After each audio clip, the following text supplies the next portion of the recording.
and many of us are seeing this, just in our homes, just the price of soap, which we're buying at 3,500 just a month ago. And now it's coming to 7,000, 10,000, depending on where you are. Cooking oil, posho, and right now the thing that's pitching us most as parents, school fees, because there's a pressure to get the kids back to school this week. In our businesses, the cost of fuel, many of us had resorted to, let me leave the petrol car, drive the diesel car, but now we are finding that even diesel in some stations is higher than petrol. The price of cement, those who are into construction, really overall, the price of operating a business has gone up. And if you look at the costs of basic products last year, vis-a-vis this year, in other words, if you look at, if I'm buying a loaf of bread, what it cost me to buy it last year in May and what it's costing me today, we can really see this increment, which is really so high. And there are all kinds of explanations. People have given us so many explanations for this rapid increase, and some are credible and some are totally unbelievable.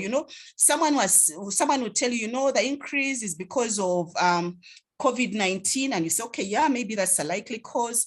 They're talking about the war in Ukraine, maybe believable, but some things are so outrageous. Someone saying, it's the Kenya elections, which are months away. That's why the prices are high. Things like the population growth, all these have had an impact. The corruption, the incompetence, all these are reasons people are putting forward. But our focus today is not so much on the reasons. The bottom line is the prices are high and they're at an all-time high. And when you look at projections, and here I'm putting on my hat as an academic, like Ronald has told you, I teach at the university, Macquarie University, I teach master's students and third-year undergraduate students in budgeting and financial management, administrative law, and constitutional law. And when you look at the research we've done at the university, even looking at UBO statistics, the projections are saying that it's still increasing. The prices are still going higher. In other words, it's going to get worse before it gets better. Therefore, there is a need for us today to be frugal. There is a need to sit down and control our expenditure. There is a need for us to start saying, how can I do more with less? In other words, with this less, whatever money that I have, how can I have a bigger impact? And so basically when the road gets tough, like it's getting now, don't quit. Just change your shoes. So for the next few minutes, we are going to change our shoes from those comfortable shoes we had a few years ago when money was coming in to what we have today when we have to tighten our belts. And all this begins with awareness. And the first bit about awareness is understanding that our expense is someone else's income. In other words, every single time money is coming out of my pocket, it's actually going into someone's pocket. And here I want to illustrate it because basically what we are talking about today is practical methods. We're not going to use all those theoretical things. No, practically, what is affecting us today? And let's look at what has happened to us today, because right now it's 9:15. From when we woke up to today, have we spent any money? Let's just take a bird's eye view into our expenditure today. So all of us today, the moment you woke up, most of us, you reached for the light bulb. The moment you reached for that light bulb, immediately you made umeme reach. So money is going out of your pocket. And the reason I'm taking time to go through this is many of us are unaware that we are actually spending money on a daily basis and spending lots of money. Then when you went into the shower to bathe, the moment you turned the shower on, immediately money went to national water. So we made national water rich. The moment you had breakfast, depending on the kind of breakfast you had today, the farmer, the grocery store owner, the supermarket person got rich. Then you probably reached for your phone saying, there's this talk of Enterprise Uganda. What time is it? Let me call someone. The moment you reached for your phone, Airtel, MTN got rich. So you can see this money. And many of us are not conscious about these expenditures. They're just going out. Then you went into your car or you hailed a taxi, whatever it is. The moment you put the ignition into the car, Shell, Total got rich. If you stop to buy the newspaper, New Vision, Monitor got rich. So here we are throwing out money. And the question I have for you right now, before it's even 10 o'clock, at what point have you made yourself rich today? Have you made any money so far? But look at what you have spent. And when we begin looking at practical ways to control our expenses, is first being aware that we are actually spending. So every day you wake up, you are spending. And many of us are oblivious to these expenditures. And these are expenditures before we even leave the house. Now, what's going to happen in the evening when you go back home, and most of us are going to go back late in the evening, it will probably be night. Guess what? The moment you enter that house, you put on the bulb again. So the money that Umeme did not take from you in the morning, they come and take it in the evening. So you are spending more. None of you is going to enter the bed as you are right now. You're going to have to bathe again. So more money is going back to national water. You probably have dinner. Now, depending on the dinner, the grocery store owner, the farmer is getting rich again. And we keep doing this day in, day out, and for the rest of the year. Now, why am I mentioning these particular companies? Because these companies, if you look at what URA has done, these are the top tax-paying companies in Uganda. If you look at the list, and this has been for the last 15 years plus. What are the top tax-paying firms? MTN, Airtel, Shell, Total.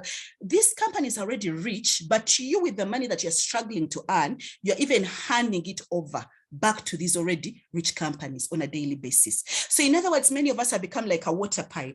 You earn this money, you struggle, especially in this tough economy, but you keep sending it back. So the question is, instead of just being a person who is giving away money in terms of your expenses, why can't you be on the other end receiving money?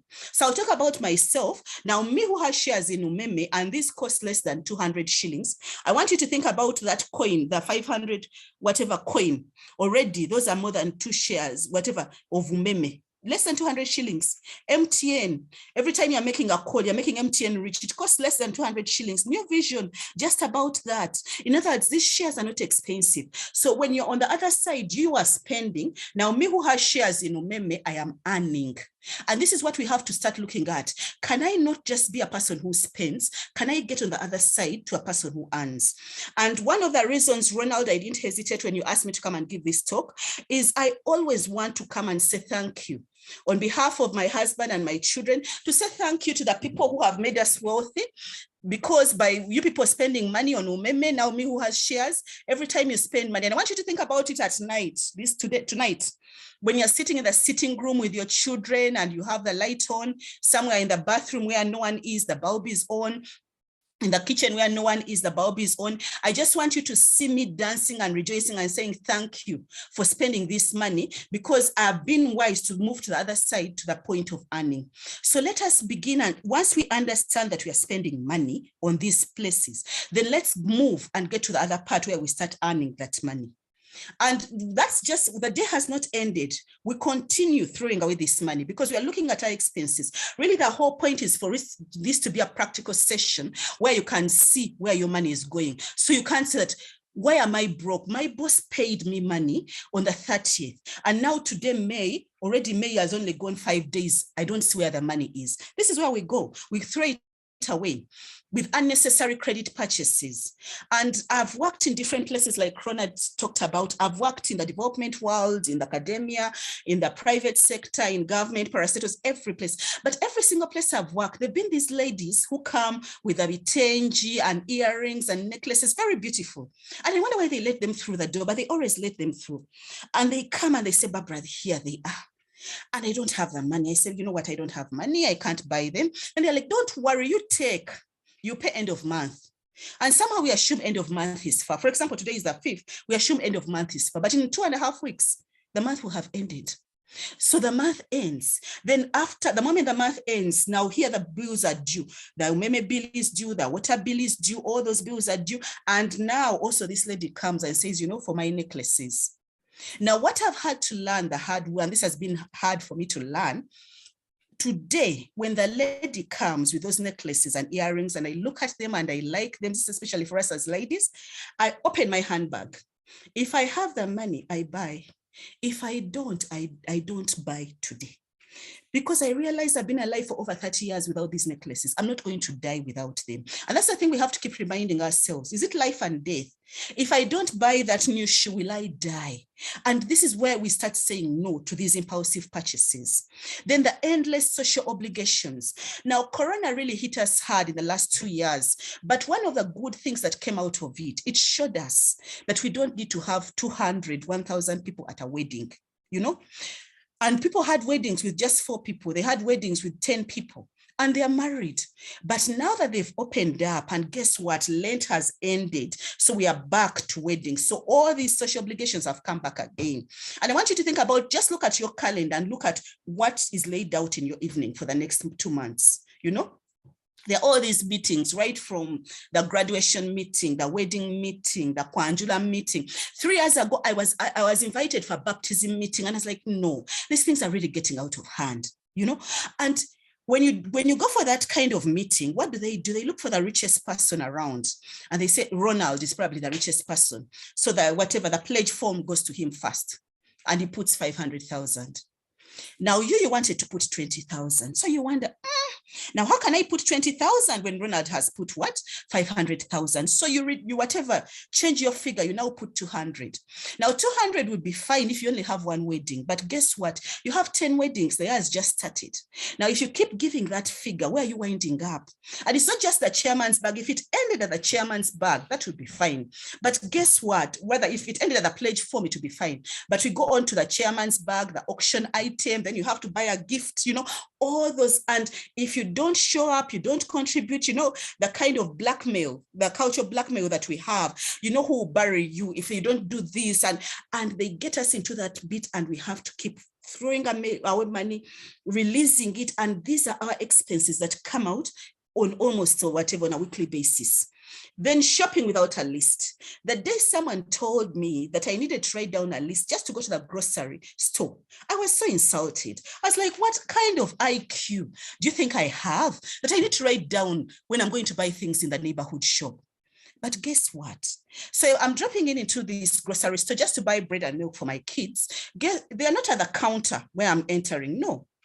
These things are usually at the back. So you got to pick the bread, pick the milk, but as you're coming out, then you see the crisps and say, I think they would like this. Maybe let me add biscuits. I think they would like the yogurt. And you wanted to spend 20,000. By the time you're through, you spent 120,000. Now, 120,000 wouldn't be bad if you're just shopping once a month. But because you're going to come back and buy bread in 3 or 4 days, if you keep spending that kind of money, then you realize why your expenses are out of control. So when you have a list, you enter and you say 1, 2, 3, these are the 5 items, and you're out. So this kind of impulsive buying is also checked. Grocery shopping at the mall, this is really for gentlemen, the gentlemen who are online listening to me. I mean, I'm a people watcher. I just love watching people. So when I go into these whatever supermarkets, especially the big ones, now people who put up these supermarkets are very intelligent people, and they are strong, have a strong business sense. They do not stock items that don't sell. So why do you think they have these bananas, the apples, the fruits, these perishables, tomatoes? Because someone is buying them.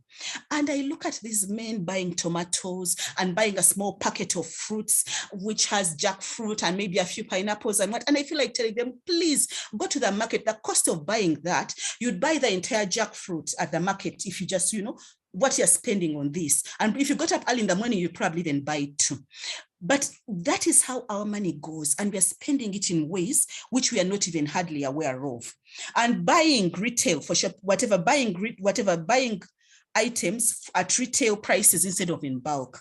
If this was a more interactive session, I would ask you, where do you buy your soap? Because we all need soap to wash our clothes. And most of you would say, I probably get it in the neighborhood grocery store, in the supermarket. But guess what? You're buying it at the retail price, which is high. So once I realize that I'm going to wash my clothes all year with soap, then why don't I go to Chukwu and buy wholesale and buy that box?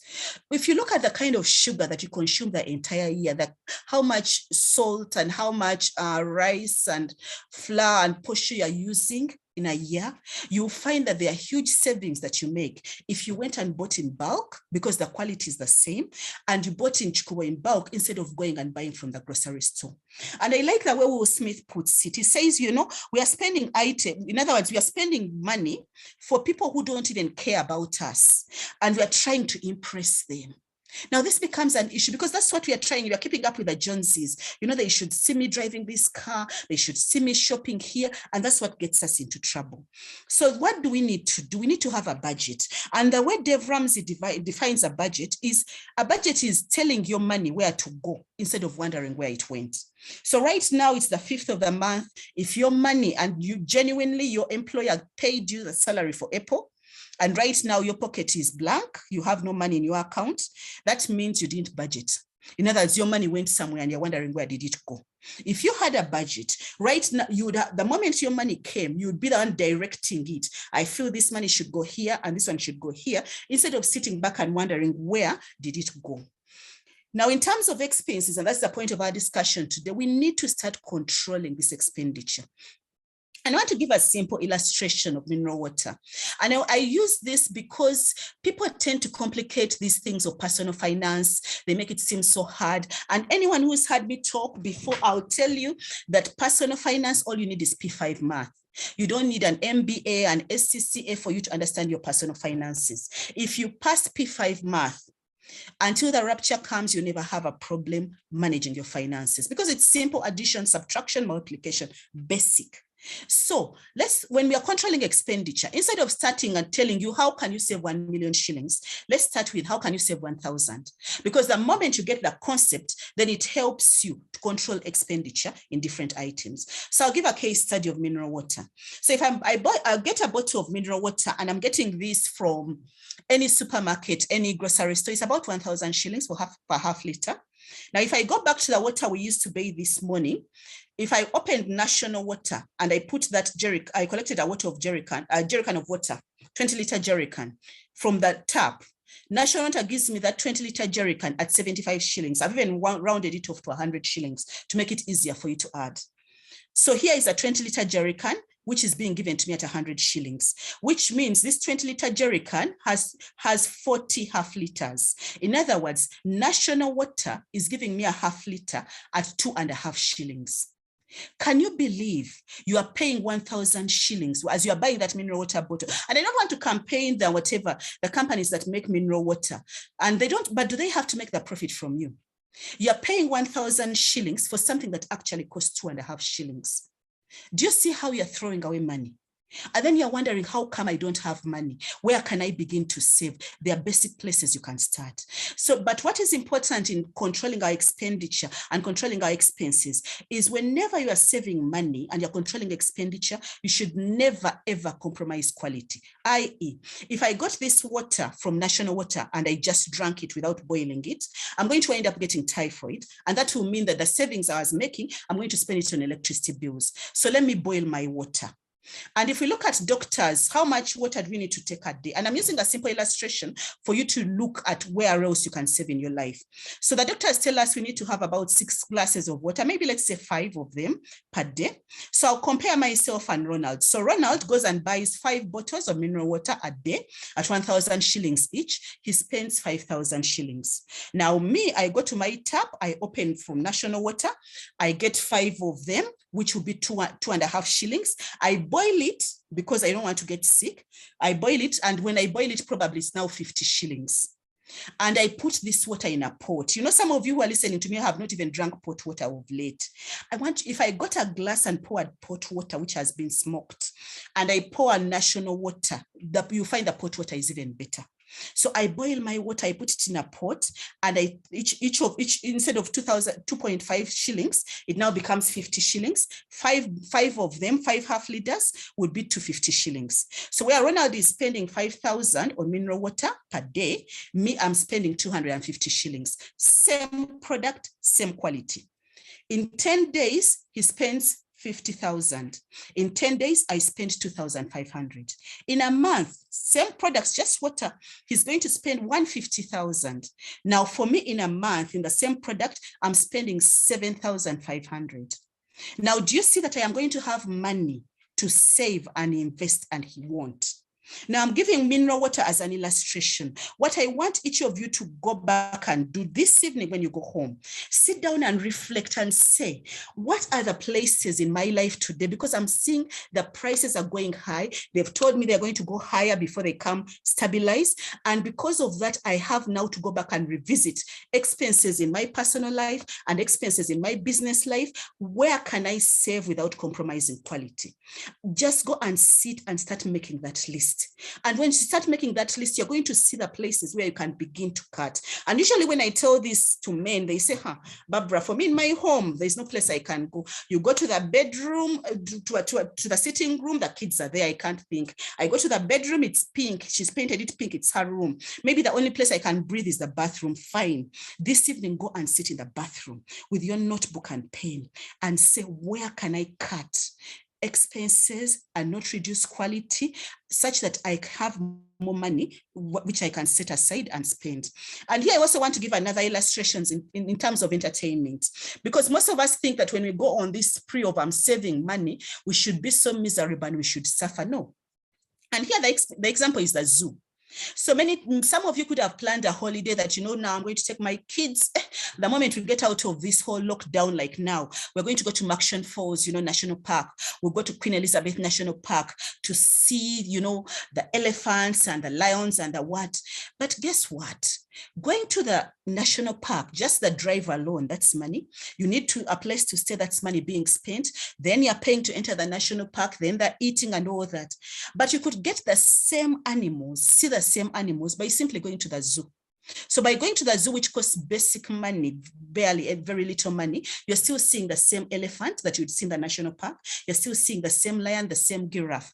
In other words, what places can we go to in terms of entertainment, in terms of family bonding, where we get the same product, but at a minimal cost? And that's really what we need to start thinking about practically.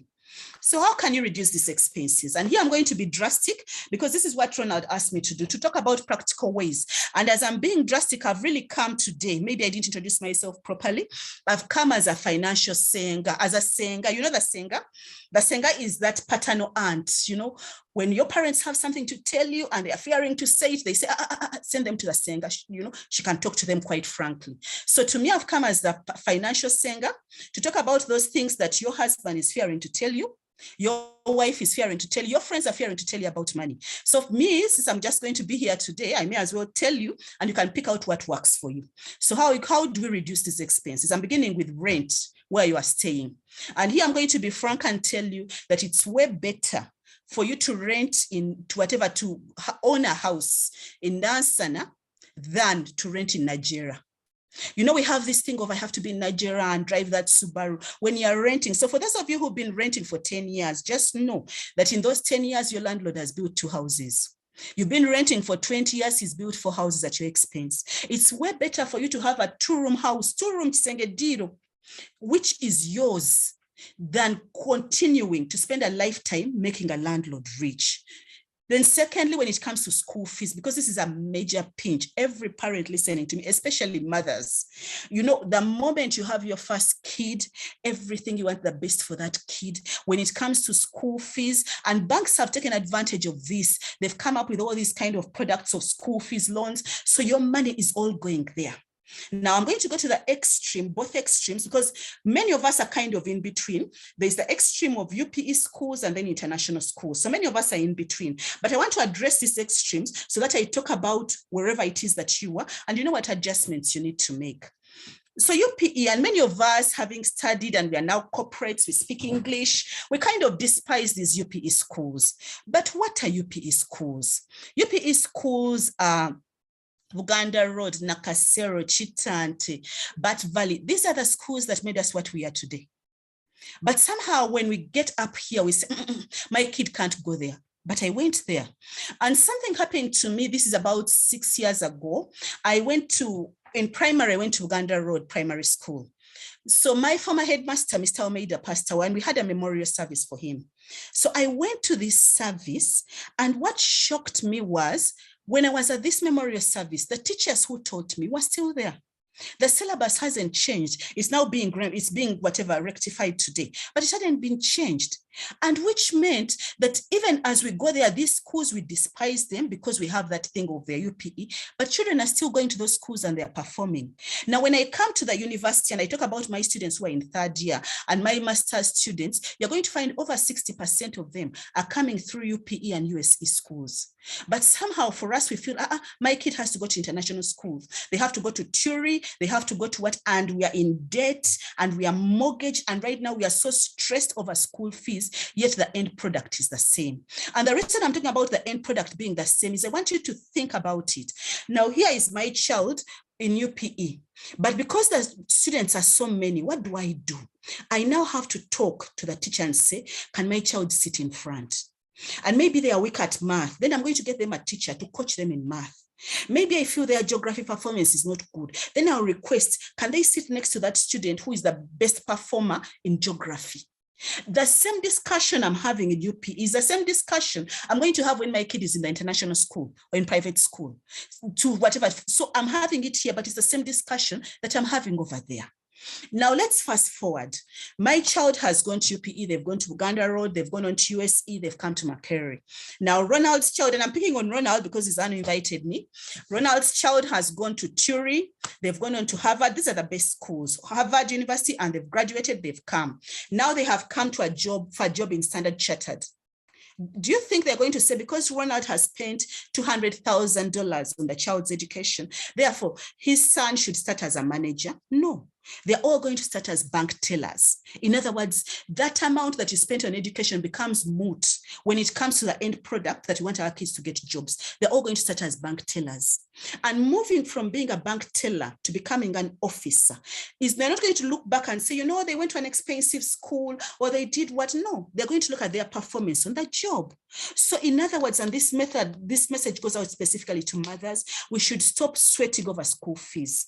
Go to a school that you can afford and don't get into debt over school fees, because inevitably, the moment your child gets a degree, be it from Makerere or Busitema University, when they come to get a job, they're all going to begin more or less at the same level. Then when it comes to utilities, now, much as I told you I have shares in Umeme, I don't want to spend that much in electricity. Now, one of the things that would drive me up the wall, and this hasn't bothered me for the last 10 years, so I'm talking about practical methods of controlling and bringing down our expenditures. So I would come, the same thing that's happening in your homes, the kitchen light is on, the corridor light is on, and that light would be on. So what I started doing over 10 years ago, I would just remove the bulb. And up to today, I have not found a maid or a child who has gone out to buy a bulb. A bulb is 3,000 shillings, but none of them goes to buy it. So I find the light in your room is on while you're in the sitting room, I just take it out. And after 2 months in darkness, you're going to find people switch off the lights. If you come to our home today, you won't find people having a light on in any room where there's no one, because they know they will take the bulb. And by just doing that, that has brought my utility bill for electricity down. When it came to water, now this is I read it somewhere. I really wish I could remember the book so I can give proper credit. But there was this book, and they're talking about a gentleman who had a hotel, a big, hotel, and his expenses were really high. So he called all the staff, right from the maids, to the managers, and was like, anyone who comes up with an idea of cutting costs, there's going to be a reward for them. And the person who won that was a maid. The maid said, you know what, we could reduce the water pressure. If we went back to the faucets, when you're taking a shower, the faucets where the water is coming from, if we reduce those holes and made them smaller, less water will come out. And if we reduce the water pressure, so when someone is showering, they won't even care about how much water they are spending, but they will use less water and the price will come down. And they implemented her idea and she got an award. So after reading that, and this is a few years ago, I also did that at home. I went around, how we are chasing kids, go and bathe, go and bathe. As you're chasing them to bathe, you can't tell them use little water because you want them to actually bathe. So all I did, I also went and did what she did. I changed the faucets. I put less water. I controlled the water. I reduced the water pressure. And as a result, I also started seeing the water bill coming down. So we have to resort to certain things which whatever can show you, which in other words can help us to bring the bill down. Then food. Now the food depends on where you buy it. Where do you buy? Where do you shop? Now, for us as ladies, like I told you, unlike gentlemen, we don't do grocery shopping in a mall. We go to the market. You're going to find that it's cheaper in a market, but it's even cheapest if you go to the farmer's market, i.e., if you got up in the morning at 4 or 5, and instead of buying from the person who sits at the stall in the market, you actually buy from the farmer who is delivering. And I'm not expecting any of you listening to me to get up and go there and do that. But all I'm saying is, can't you afford to give a boda guy 5,000, 10,000 shillings and tell them, can you go to the farmer's market at 4 o'clock, at 5 o'clock? You're going to get better quality, better quantity, and your expenses are going to come down. In terms of relatives, because, you know, in our African society, we have this whole extended family, and many of us have become what I call Jesus Junior. You are the person who solves the problems for the entire clan. Everyone who comes, I have to take care of this one's bill. The funeral doesn't start until you're there. You are the one who can, after all, you're the only person in your clan or from your village who has a master's degree. Therefore, everything comes to you. Now you have to go back and revisit this and say, I wasn't born alone, which means I am only going to be responsible for the medical bill for this one grandmother. And I'm only going to pay fees for this one cousin. Then let other people also carry part of that burden. Instead of you coming and taking on that entire, and if you've been doing it, this is the time to stop and say, you know what, it is not my job. I'm not Jesus who died for the entire world. Me, I am going to cater for this few, because you're helping, you're giving back, but you're not taking on the entire burden. Then in terms of medical bills, and here I also want to be practical, and we saw this a lot in Corona, where the bills were coming 300,000, 400,000, and you want whether 300 million, 400 million, and you'd wonder, my God, where are we going to go? How are we going to, you know, get whatever, deal with these costs? So now you have to sit back and say, I need to go to a hospital. Of course, I don't want to go back to the neighborhood clinic. It could be a quack doctor. I don't know what kind of what medical care I'm going to get, but they're established institutions. And here I'm giving an example. While it sounds good for you to say, you know, I went to Kololo Hospital and then I went to Nakasero and what, if you went to a hospital like Mengo, you're probably going to find more or less the same doctors, but it's going to be cheaper. You go to Rubaga, it will be cheaper. So what I'm saying is, can you go to these other established institutions where the medical care is more or less the same? Because even these ones have consultants and they have the equipment, and you're going to find they're probably better, but your medical costs are coming down. In terms of the cars that we are driving, this is a time to sit down and say, yes, I have this fuel guzzling car, but when the fuel price is at this all-time high, is this the time for you to be driving that fuel guzzling car? Probably this is a time to park it and pull out that Corona, pull out the Ipsam, pull out the Vitz, because no one is really looking at your car. We have this thing of they're looking at our car. No one is really caring, because now you, while you're throwing away money, someone else is saying this money is going towards investment. So during this time is when we begin to tighten our belts, and we could go on and on. The whole point is to begin to rethink these domestic obligations, because they're not going to go away. Whether you have a job, whether your business is doing well, they're going to stay there. So we begin to cut our expenses. So some of us, you have to maybe say, instead of buying that dodo, and here I'm addressing the ladies, you know that very nice dodo you buy from the market, if you knew where they grow it, you didn't even buy it anymore. But in your garden, you can start now growing those simple vegetables. We can do recycling. You can do carpooling. You have your 3 of you in the neighborhood. You're going to the same school. Why don't I take the kids this week and then my neighbor takes them the other week, instead of all of us wasting fuel and going to the same places? Start looking out for deals. You know, and here, because I'm very keen on quality, you still have to get quality products. Jumia advertises deals of the week. So you look at it and say, these are the products I want, and I'm going to wait for it to come as a deal of the week or to come on Black Friday, and that is when I'm going to buy that product. Look at all these discounts that are being given to you and then take advantage of them. So ultimately, you spend less on what the products you're getting. You know, if you look at any company, any institution where government money is, for example, Enterprise Uganda. If Enterprise Uganda today wanted to go and just buy pens, they cannot even allow you to buy one pen without getting quotation. Think about the cost of a pen. They will say, first get with PPDA, first get 3 quotations, and then from those quotations, choose the best one and go and buy that pen.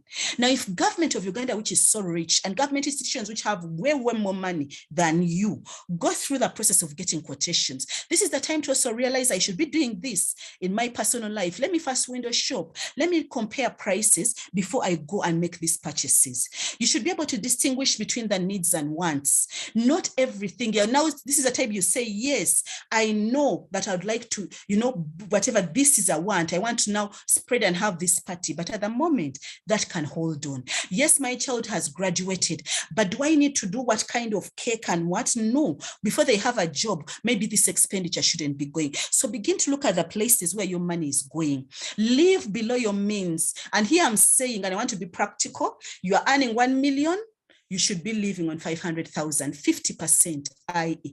People advise 10%, but 10% is the is like moving like a snail pace. You're moving so slowly towards investing. And because some of you are coming to the party late, the easiest way is to say, I'm earning 1 million, can I have my expenses fit in half? That 500,000 should be enough to pay your rent, your water bill, your electricity bill, everything. Then the other 500 goes towards investment. And here I'm saying this is the time, during this time whereby prices are high. This is when we forget that YOLO. In Uganda, we are so caught up in that thing. You only live once, we're going to die. You see so-and-so died in Corona, and who died, I'm going to die.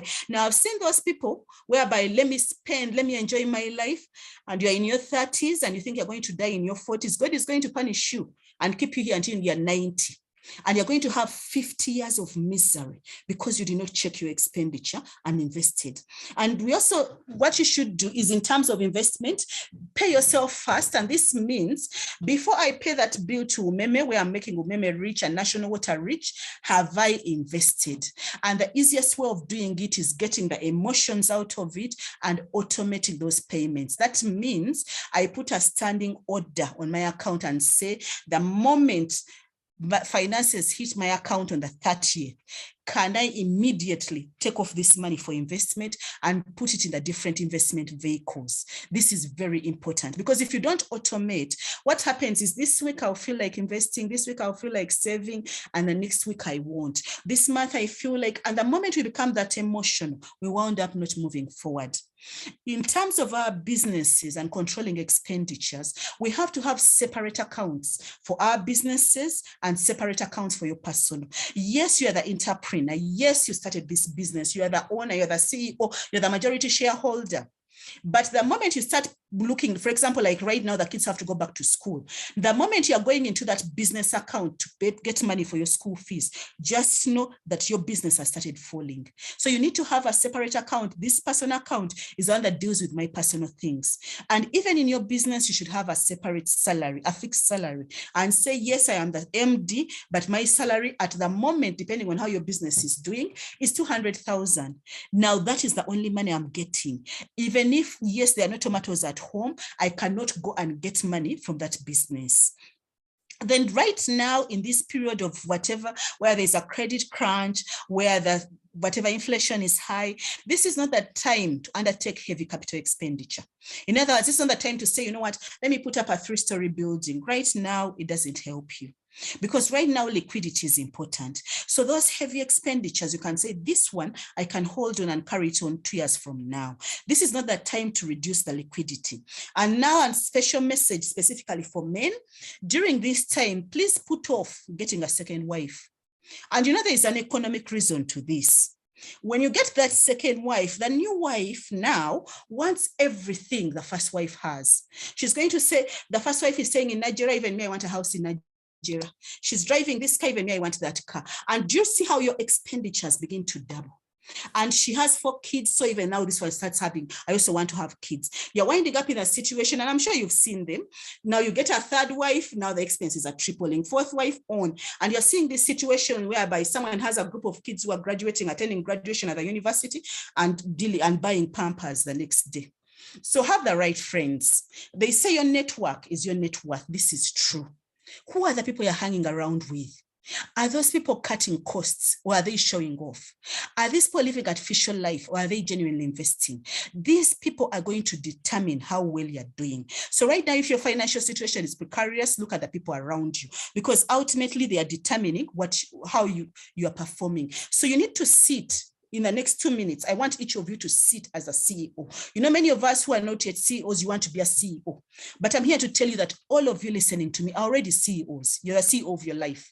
So as a CEO of your life, you should sit when you go home this evening, sit as the CEO and do what CEOs do. CEOs promote, they demote, they recruit, they terminate. So as a CEO of your life, I want you to sit and say, who are the people in my life? Yes, so and so was valuable to me 3, 4 years ago, but right now they're not adding value. So this person, I'm going to remove them from my inner circle. They're going to go into the outer court. I'm going to demote them. This person, I think Ronald is a good friend to have. So I am going to recruit and find excuses to be within his circle, to sit at his feet and learn more. Then there are certain people who you have to terminate, who are so toxic that when you find what it is that they are doing, that no wonder they are keeping you in that vicious cycle of poverty. They are living these artificial lives, and these ones are ultimately affecting you. Then for ladies, when you're invited for a wedding, and you know many of us, the moment you get an invitation for a wedding, now here I'm here to tell you, like I said, I'm going to be frank. I'm here to tell you, when you're invited for a wedding, you're not the bride. You know how we get the wedding and the wedding invitation and like, what am I going to wear? For us, that's the first thing we think about. I need a new shoe, I need a new hat, I need a what? And there's this craze in Uganda today where the outfit you put on in church is different from the one you put on what? At the reception.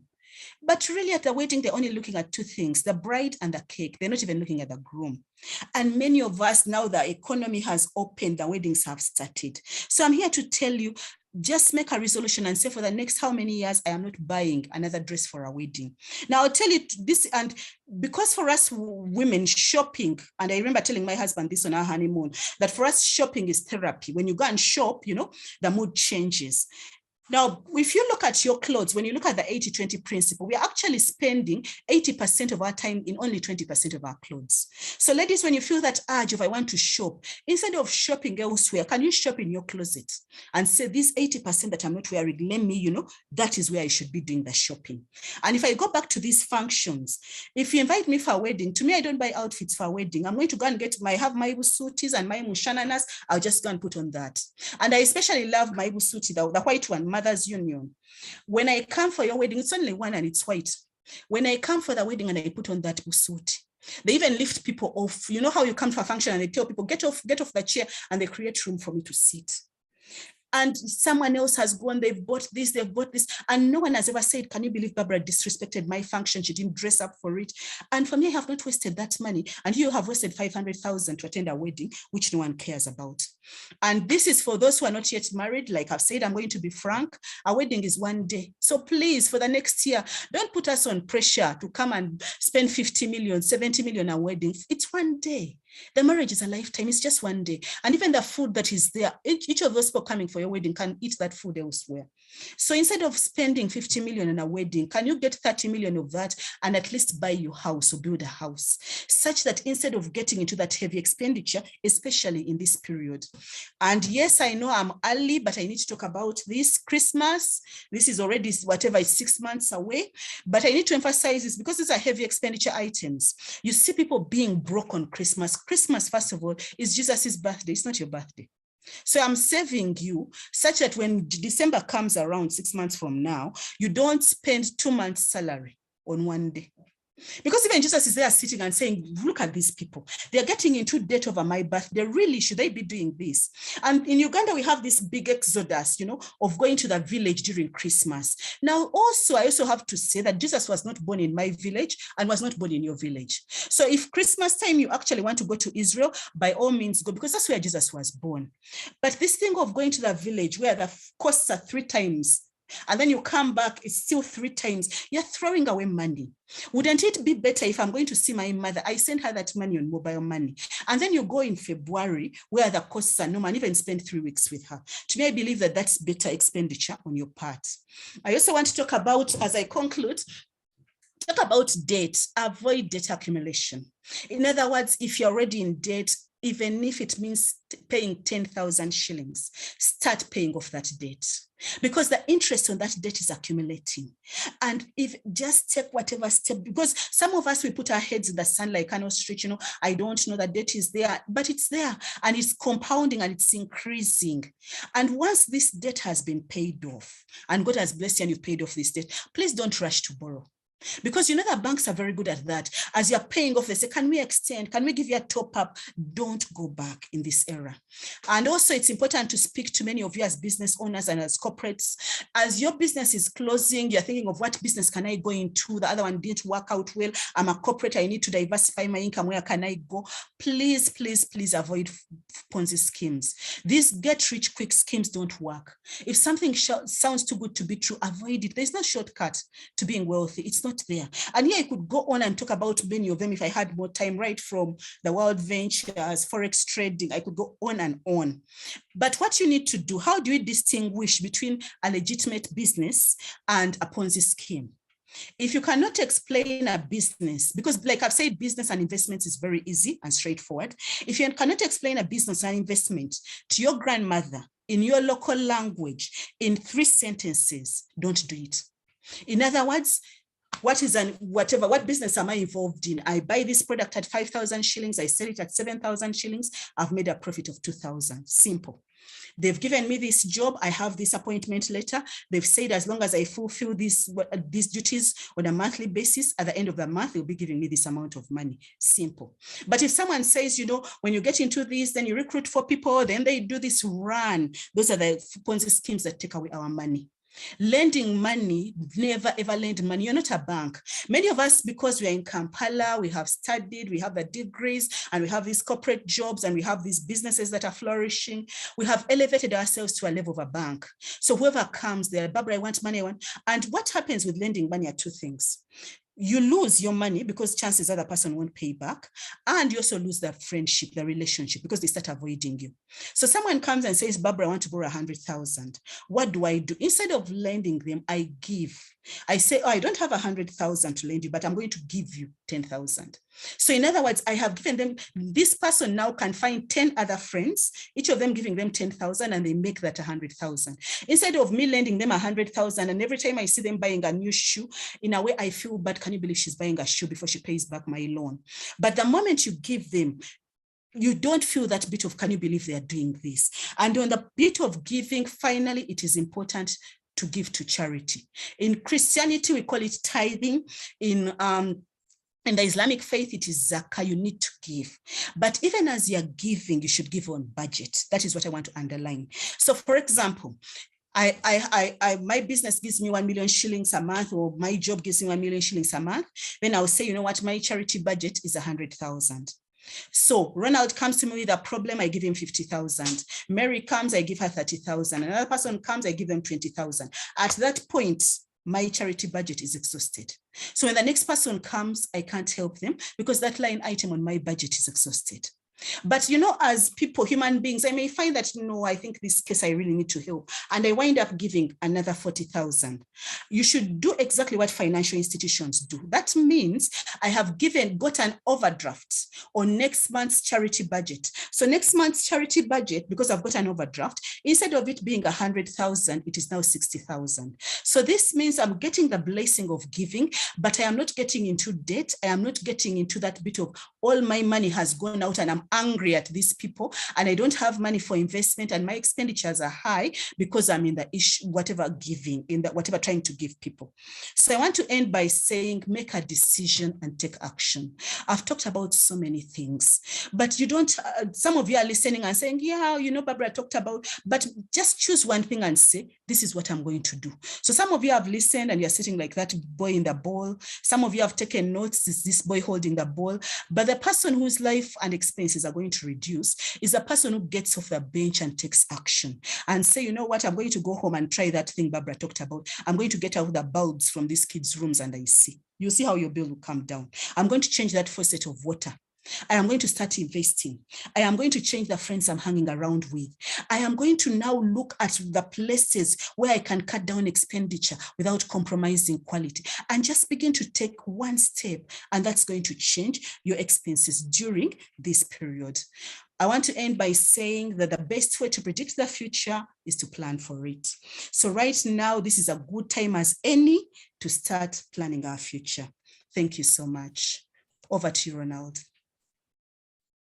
Wow, thanks a lot, Barbara. Financial singer.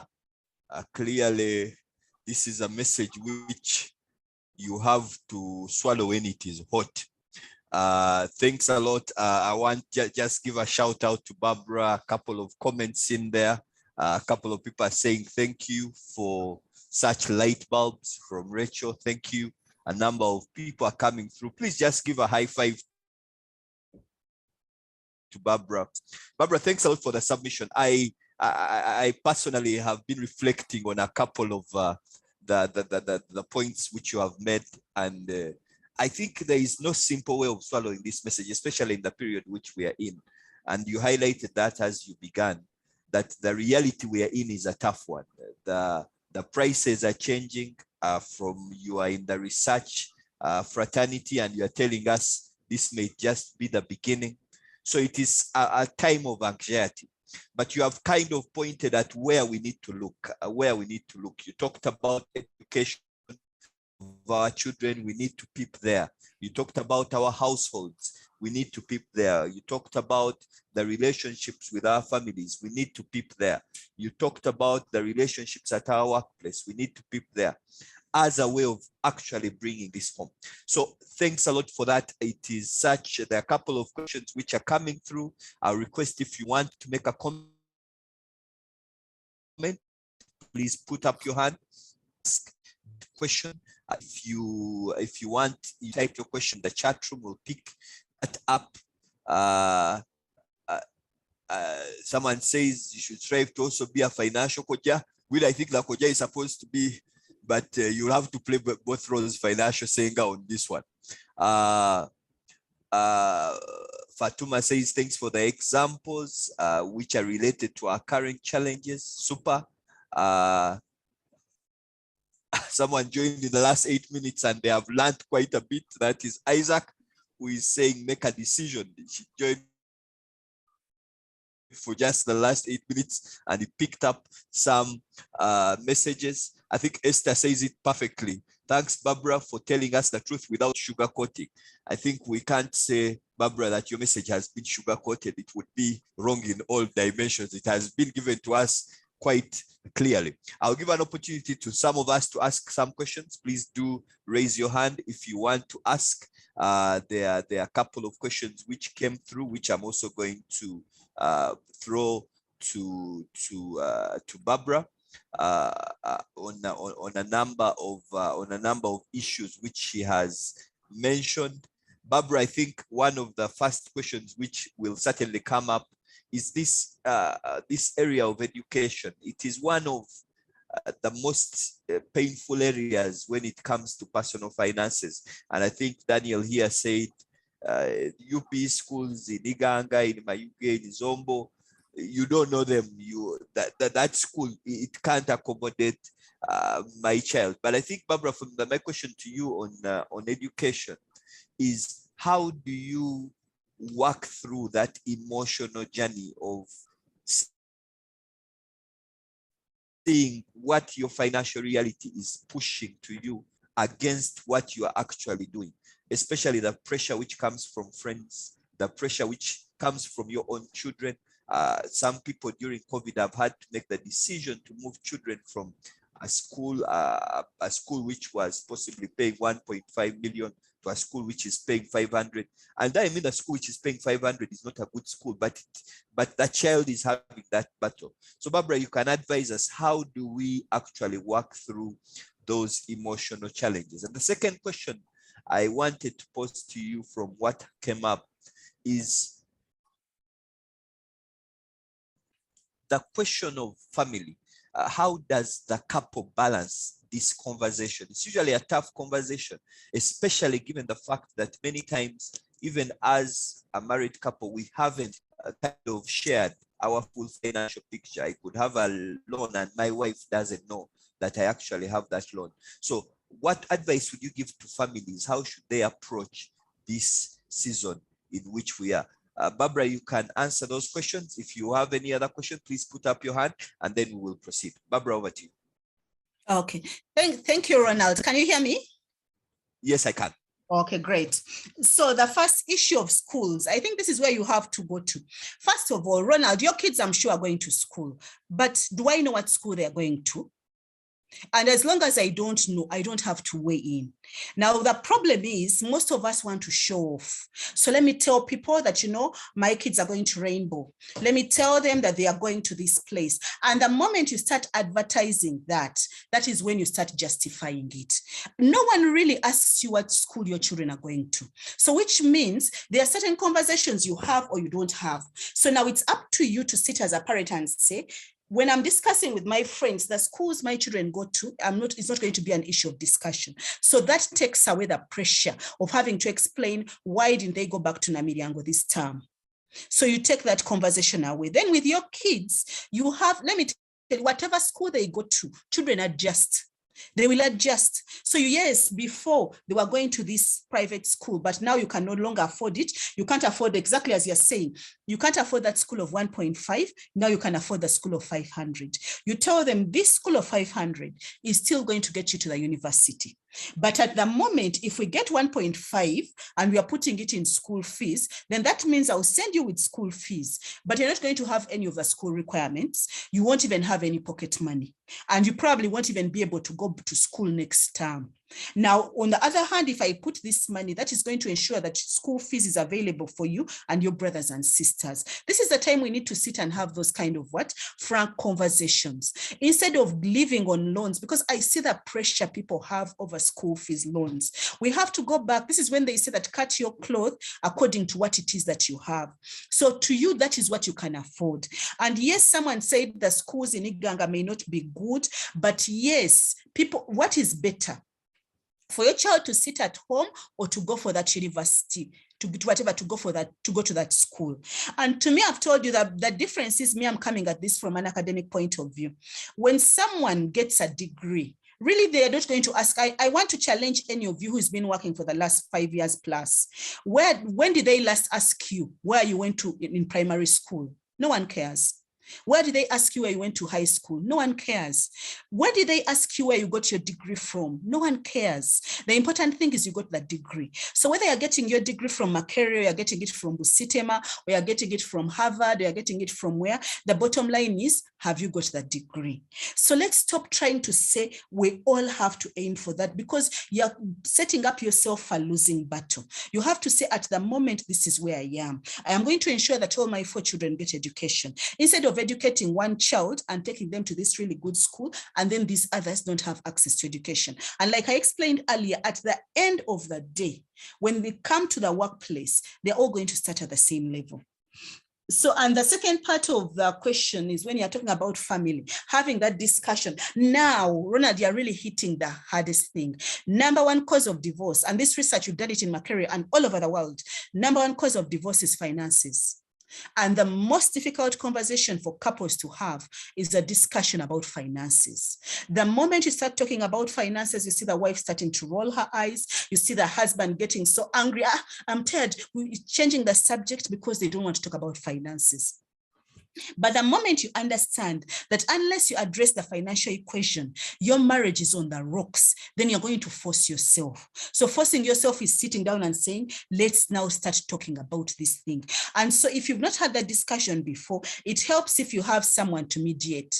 In other words, you have someone to, a person, it could be, depending on where whatever, it could be a spiritual person, it could be a friend who comes and just sits with you and kind of interfaces with you on that discussion and says, you know what, let's talk about the basics of finances. Because the husband having a loan when the wife doesn't know, and this has happened so many times, whereby some husband has mortgaged the house and sold even the house. Because I've had 2 cases, like Ronald has told you, I'm a financial coach, I'm an investment advisor. I've had 2 clients where the husband actually sold their marital home and stayed in that house while continued paying rent in that house to the person who he sold it to. And for one case, it's when the husband died. That is when the actual owner said, yeah, here are the papers. Your husband sold the loan to me, and you can see the receipts. For the last 2 years, he's been paying rent. So if you don't have that discussion and you're a woman and you're hesitating to have this discussion with your husband, you're going to wake up to those kind of realities. So you're going to have to be forced and say, who do we trust? There's this person who we trust. Can we have a conversation with them? And sometimes it's good to have it with a spiritual person, but it's also good to have it with a financial coach. So you call up Ronald and say, Ronald, let me come and visit us, and let's begin to discuss this. I'm telling you, the first discussion is going to be hard. The second one will be hard, but after the third one, you will have that breakthrough. Because until you discuss your finances, the chances of success of your marriage is in limbo. Thank you.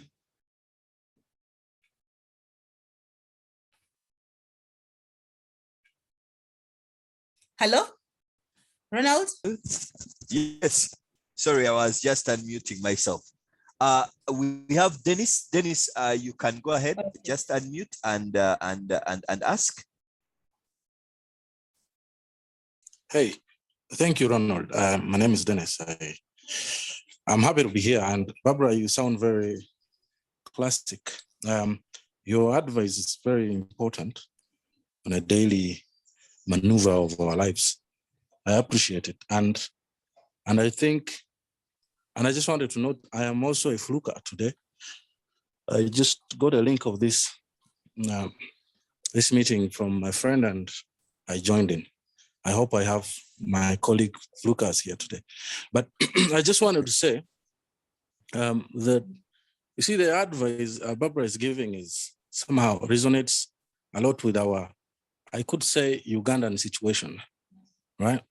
Things are tough here. And most of us are trying to advance to a middle income level class.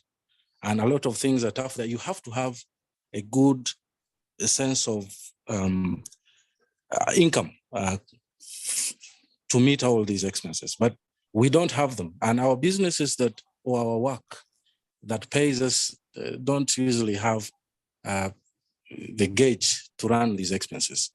But then, Barbara, my question to you is, where does the quality come from? You talk about quality, and then you also bring in the fact that some of these things we need to balance. And if you're to go for education, take your children for education, and one of the key things in your mind should be quality of that education. You're taking your kids. And if you are now advising us to, and say, no one is going to ask you where you graduated from, where you took your kids to which schools and so on.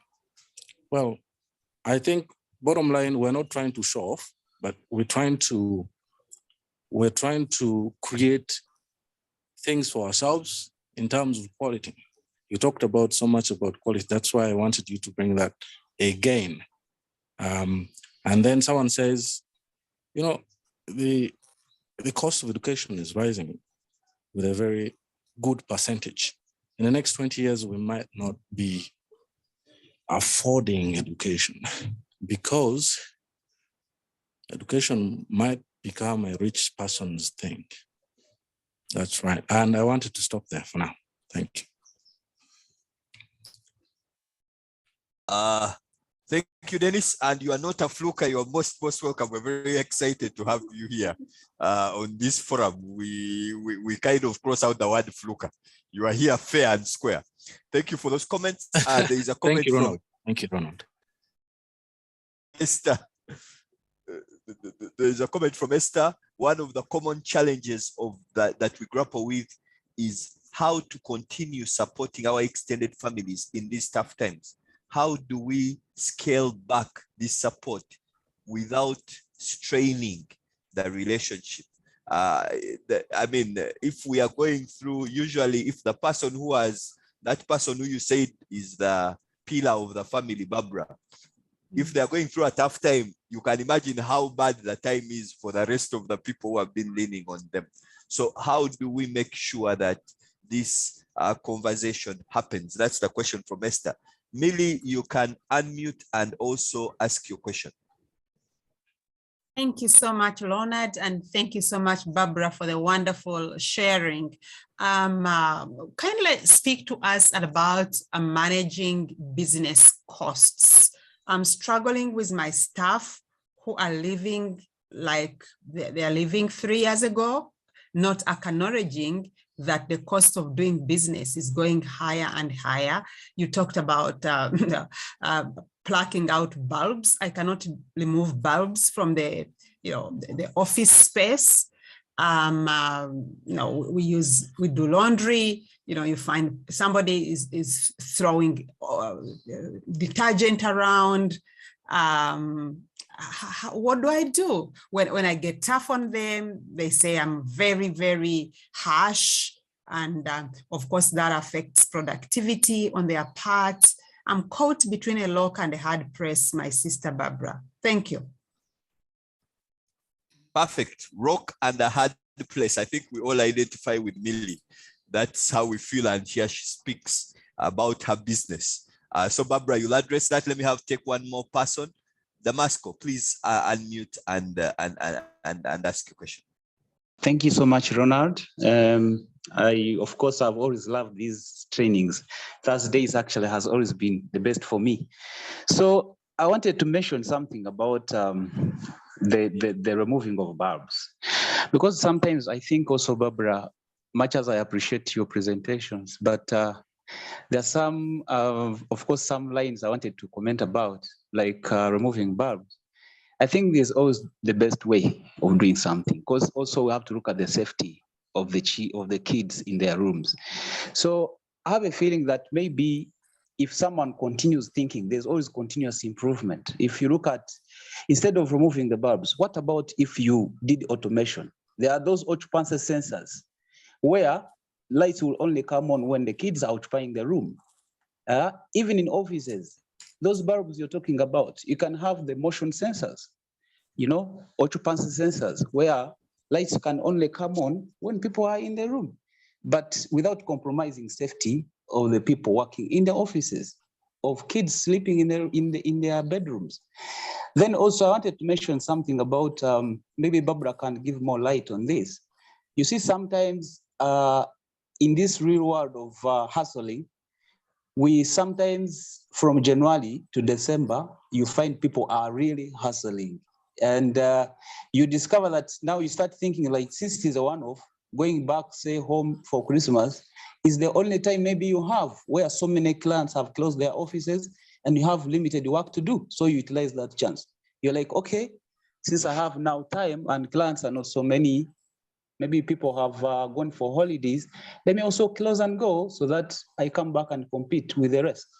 So it's about how maybe you prioritize your time and looking at your opportunities available, that perhaps you can make a decision.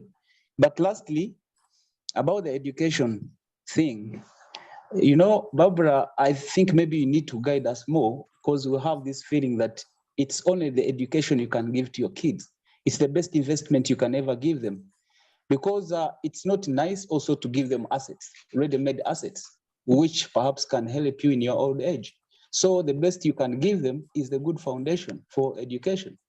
So when you mentioned something about people don't look at the degrees where you attend them from, but indeed, actually they do. When people are presenting their academic papers, I mean, you look at, for example, let me look at the judiciary. You look at, I was assessing the judiciary of, was it last week? When I discovered actually most people have started from Tale, from Budo, from where?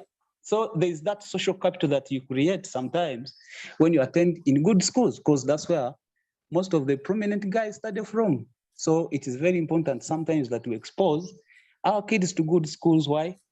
It is a stretch, yes, I can't deny that, but we need to strive maybe to increase our incomes so that our kids are able to benefit from that, the exposure.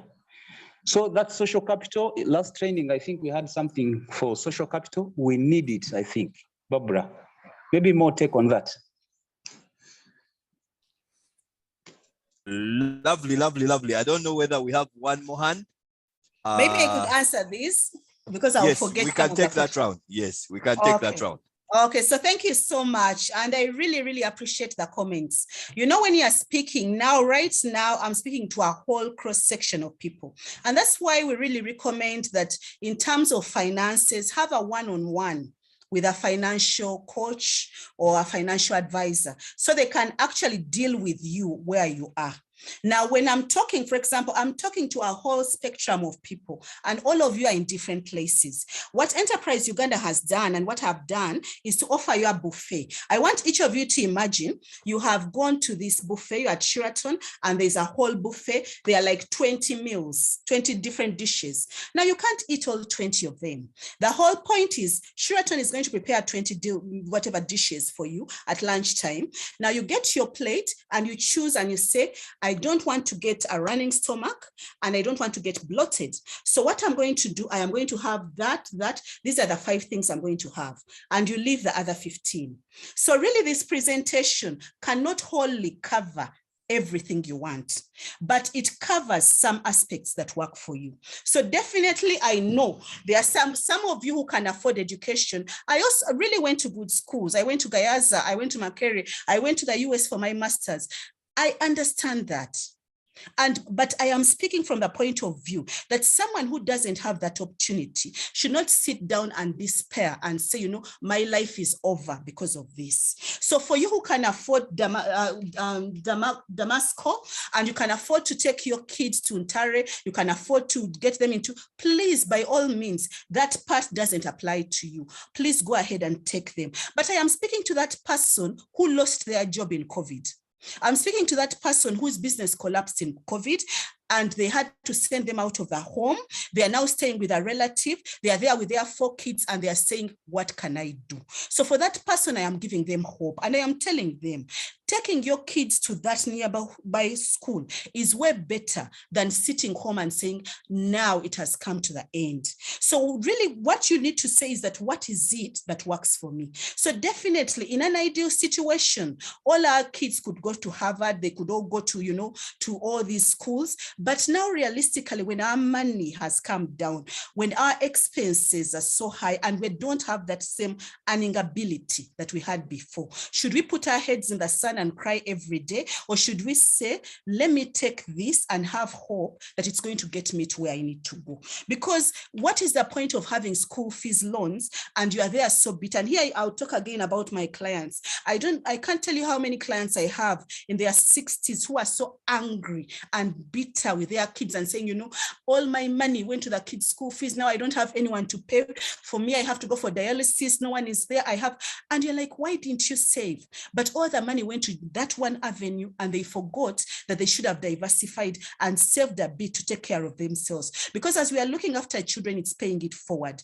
It's not the duty of our children to look after us. It's our duty to look after them. And we are saying that as we look after them, we should not forget ourselves and we should not forget that we still have to live. So that issue of education, yes, the ideal situation, we should have the best universities, the best what, and I've told you, me, I'm coming from the university. I believe that that should be the ideal. But for that person who is listening to me, who is actually struggling, and I believe that person, we shouldn't say that this person should be left out. So, and I think this fits in still well with what Dennis was saying. Dennis, I also agree with Ronald, you're not a fluker. It's good because Enterprise Uganda is there for all of us to become better in terms of our businesses. Yes, we need to have quality. And like I'm saying, the ideal situation is to have that. But if you're not able to have it, what next? And let's be honest, in Ntare, how many students can it take? Let's say Ntare takes 1,000 students and we are saying half of our population, 20 million, are out there. It can't take everyone. So that means some of us have to say, you know, I couldn't get there, but if I'm getting my 3rd and 4th choice, let me be happy with that and just say, this is all, how do I navigate with this to get where I need to go?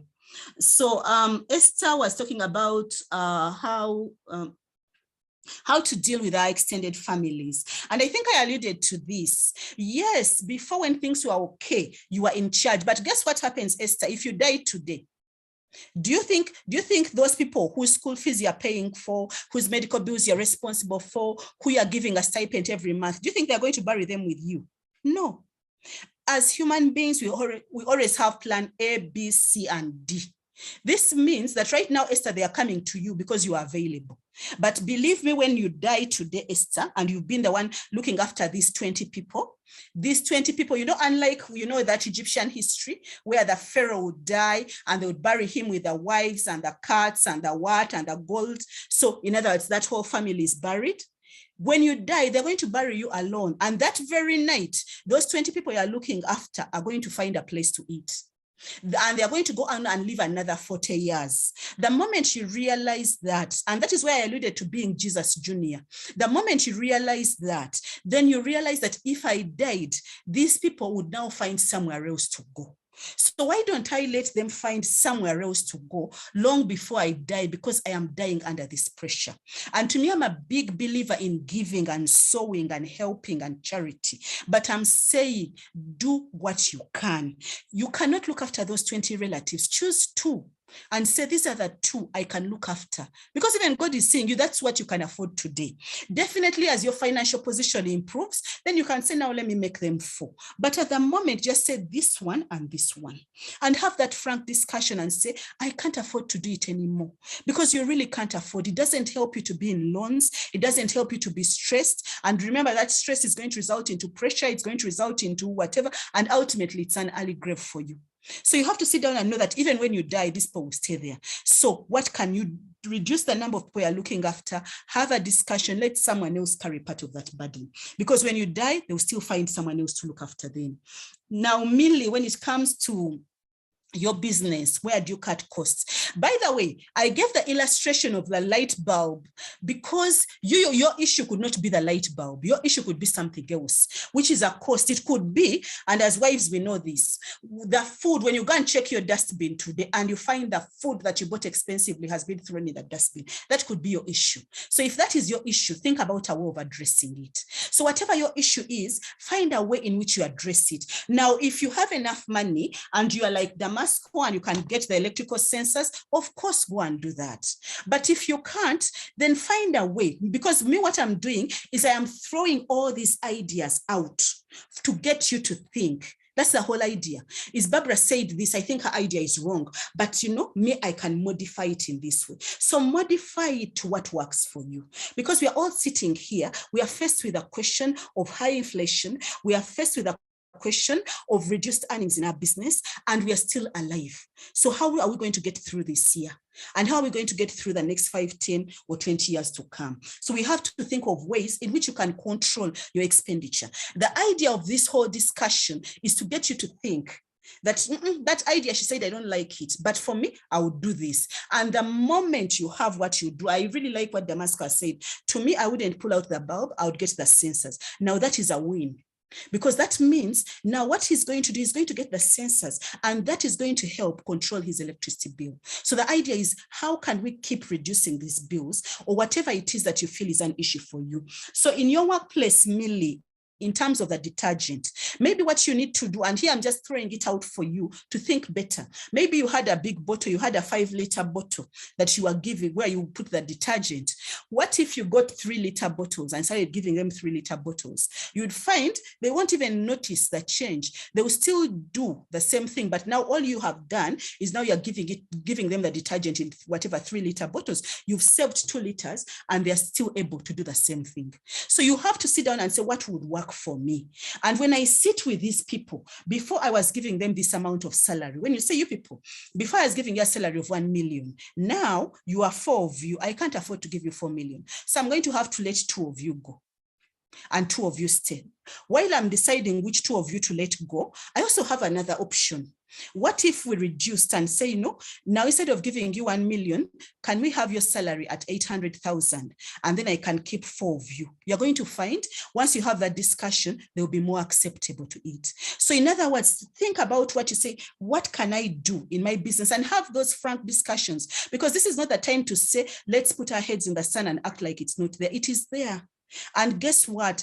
Today we are complaining that the cement is at 40,000. Next year, we're going to buy it at 50,000. So it's not going to go back to 20,000, no matter how much we wish it. So your operating costs are not likely to necessarily reduce in the next 2, 3, 4 months. So which means the earlier you have a discussion with your people and you say, you know what, if you are me, this is the amount of money I have. This is what we need to get done. Can you advise me? Because otherwise, if I close this business, all 4 of you or all 10 of you will not have a job. So how can we be in a situation where we keep this business open and I'm able to pay you and we keep it running? You're going to find that these same people who have been overspending are going to come up with ideas for you to move forward. Thank you so much.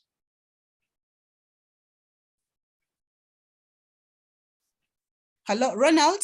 Yes, Barbara. Thanks a lot. I think we may just have a window for just one more quick Q&A. I'll just read the questions. Geoffrey says, Barbara just says, thank you for the presentation. Kindly throw more light on YOLO. Please, Barbara, you will quickly throw more light on YOLO. Olivier says this is what we call lean strategy in business management, where you eliminate waste in the home or the business. I think, Barbara, that is, Olivier says that's the really what you have been taking us through is what you call as the academia lean strategy of business management. I also believe giving your children a good education is important, and I view it as an investment in the future. It can be a financial goal. Whether the school, whether they go to school also matters. Where they go to also matters. Switching children from private school to UP schools is not easy. I know of a child who took their life after switching from such a school. That's a comment from Esther. It is not a simple journey at all. That's the point which Esther is making. But I think, as Barbara has said, sometimes many families are in a place where they don't seem to have a choice. Anne says, in short, we should live within our means. Between students at uni in Western countries get loans, which they pay back for years. We haven't yet gotten there as a country, but I think we are going there slowly. One of the things you hear in the Western world is what they call the education loans. Mark says, thank you for the presentation. Barbara, I think you could just quickly elaborate on YOLO and make some final remarks, and then we will wrap up our day. Barbara, over to you. Okay, thank you, Ronald. So YOLO means you only live once. It's just an abbreviation for you only live once. And this is really a big thing for this generation. That's the talk, Now, why should I suffer? You only live once. After all, so-and-so died in COVID. And so-and-so died when they were young. And so you go and you spend and you party and you do whatever it is. Like, I've worked for this money, let me eat it. Forgetting that, yes, you only live once, but what if you don't die today? And you have spent all your money and you have not invested and you live for another 20, 30, 40, 50, 60 years. And the way those 60 years, the quality of life that you're going to have in those 60 years is determined by the decisions you make today, the investment decisions. So you're earning 1 million and you're spending 1 million. There is no money left. So then what happens when the job ends? You have zero money. So you have enjoyed your life, but you have no investments. There's nothing. So the whole point is to say, you know what, this YOLO thing, let me put it on the side. Now, much as I'm earning 1 million, I'm going to live on 500 and I'm going to start saving and investing this other money. So when the job ends or when this particular business collapses and it's no longer giving me a profit, I have this other money which is saved up, which I can live with and which I can continue, because none of you listening to me knows that they are going to die. Because, if God really had helped us and told us that, Barbara, in 2024, on this day, this is when you're going to die, that would enable me to plan my money accordingly. But we don't have that. So that means we always have to save, we have to invest, we have to have that, because we don't know when the time will come. And just to sum up, I think most of these was whatever comments, I agree. This is a lean strategy. We have to, cut your belt, cut your cloth according to what you have. So some of you listening to me here are wealthy. Money is not your issue. So of course, continue living that life. But some people are really suffering. Some people who are listening tuned in because they're like, now, Barbara, I have nothing to do. That is why the whole point was to be practical. Because a lot of the people you talk about will tell you theory, do more with less. And you're like, what does it mean? Now, to me, what I've told is to break it down. And then you choose and say, I would follow this one I won't follow. You choose what ultimately works for you. So, and I think the rest were the same, live below your means. And actually here, I don't believe in live within your means. Live within your means is I'm earning 1 million, I'm spending 1 million, but you have to live below. I'm earning 1 million, I'm spending 500. So live below your means ultimately is what is going to help you. And I agree, I totally agree. Like I've told you, I'm an academic. Definitely, I believe that education is a silver bullet. But I also know that we should not shut out those people who are not able to get to those Ivy League education institutions, who are not able to get that quality education, and for them to feel that, you know, my life has come to an end. So I want to say thank you so much to Enterprise Uganda. It's good catching up again. Like I've said, this has been a cradle of knowledge for me. When I did that M protocol course years ago, it changed my life. I want to say thank you to Ronald for inviting me. Thank you to Mary for introducing me. We used to work with Mary, for introducing me to Enterprise Uganda. And thank you to all of you for taking your time for us to have a discussion today. Thank you, Ronald. Over to you.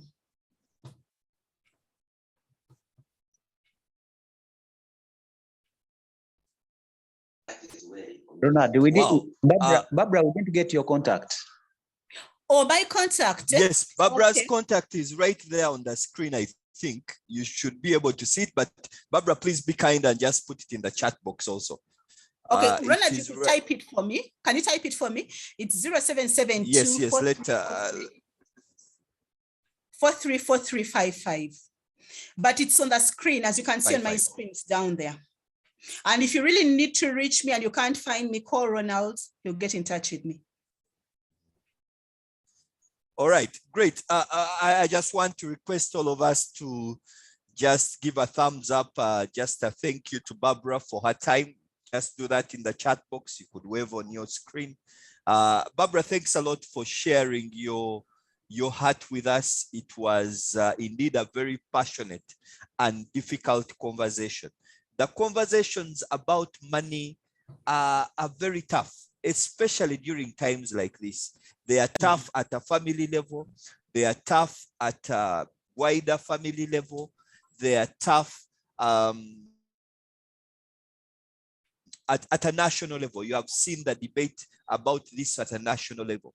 I usually say that, and this is something which we talk about quite a bit at Enterprise Uganda, and it at the heart of the entrepreneur is the entrepreneur has decided that he cannot change the weather, but he can get an umbrella.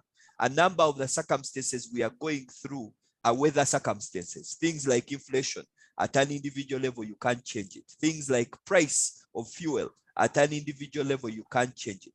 But you need to ask yourself, which umbrella can you get? And I think that what Barbara has so ably shared with us today is the many umbrellas we can consider picking up during this difficult time. So I want to encourage those of us who have been on the call. It's a challenging time. You may have a friend, you may have had this message and you say, you know what, I want to share this with a friend. It will be available now. YouTube channels. We'll try to share the link with you on the emails which you shared. However, what is important is to make sure that we are making steps. I happen to have grown up in an area where I have quite a bit of family called Munyonyo. Some of you who know Munyonyo called St. Stephen's, right at just as you get into Munyonyo. And at that church, there is a UPE school, which is a KCCA school. Now, I happened to pass by and visit a cousin of mine who happens to work just opposite that school. And this is what she told me. I thought it was fascinating. She said that after COVID,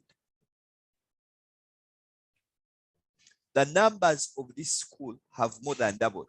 And the pressure the parents have put on the school to improve the quality has also more than doubled.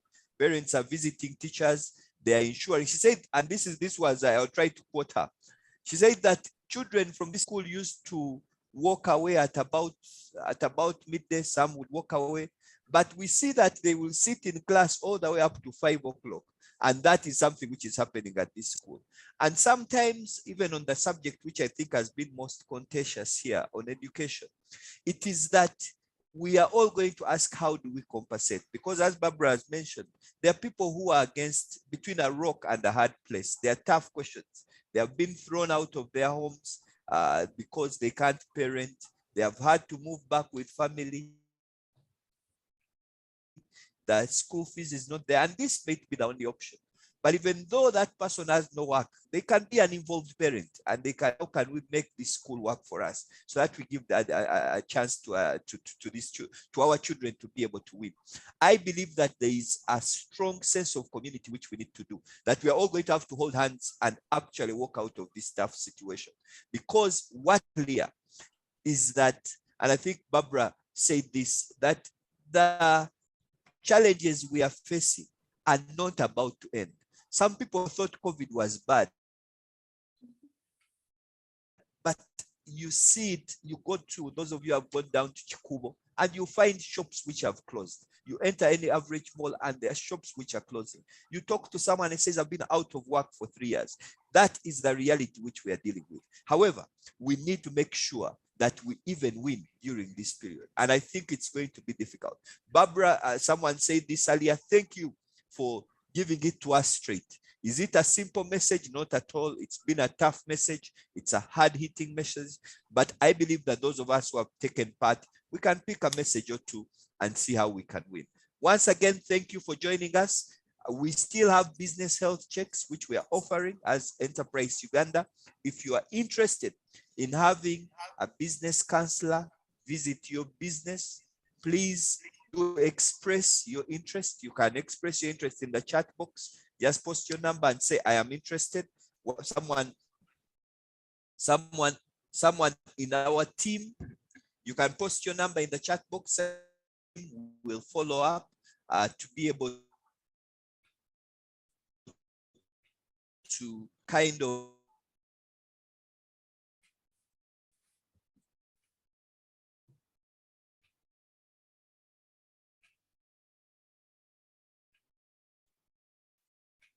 sorry, my line had dropped briefly, but someone just post your number in the chat box so that we can be able to follow up. Once again, we will keep this the link open. Share your number, tell us what you do. We hope some business can start, someone who can follow up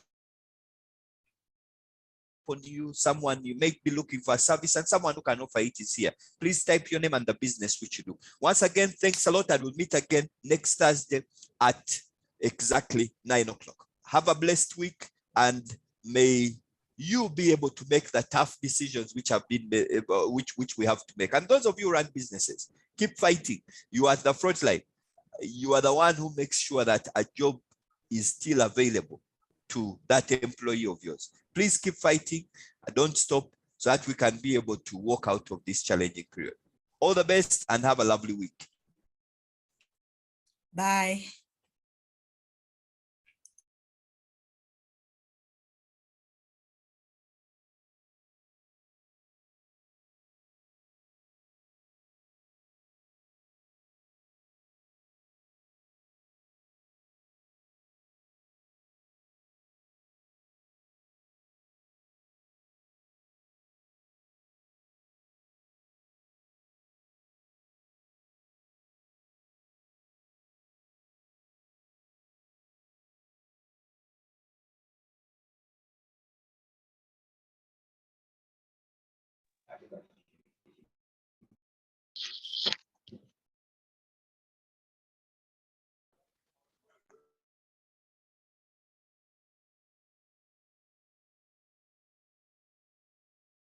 Consultation.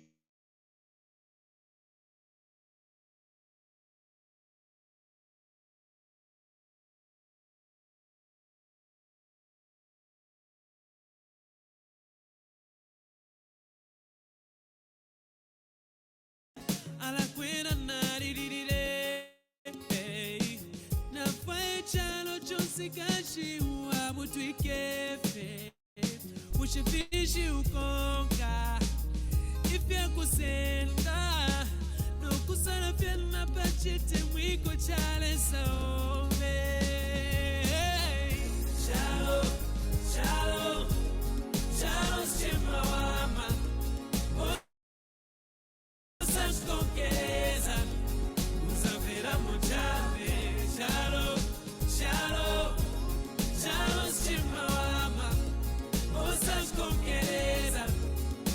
uzafera mu chabe chalo chalo chalo chimama usasikongereza uzafera mu chabe kapena ni mowa kapena ni faka chamene chaononga bantu bapaziko ya Zambia kapena ni ndalama kapena ni pressure chaononga mitima zantu amushe pano paziko tapinda muka ati tachenjereza notaya mapuziso yose anatipasa Yehova Shalom, shalom, shalom chimawama usasikongereza uzafera mu chabe shalom, shalom, shalom chimawama usasikongereza uzafera mu chabe shalom, shalom, shalom chimawama usasikongereza uzafera mu chabe natembenuka natembenuka natembenuka natembenuka natembenuka natembenuka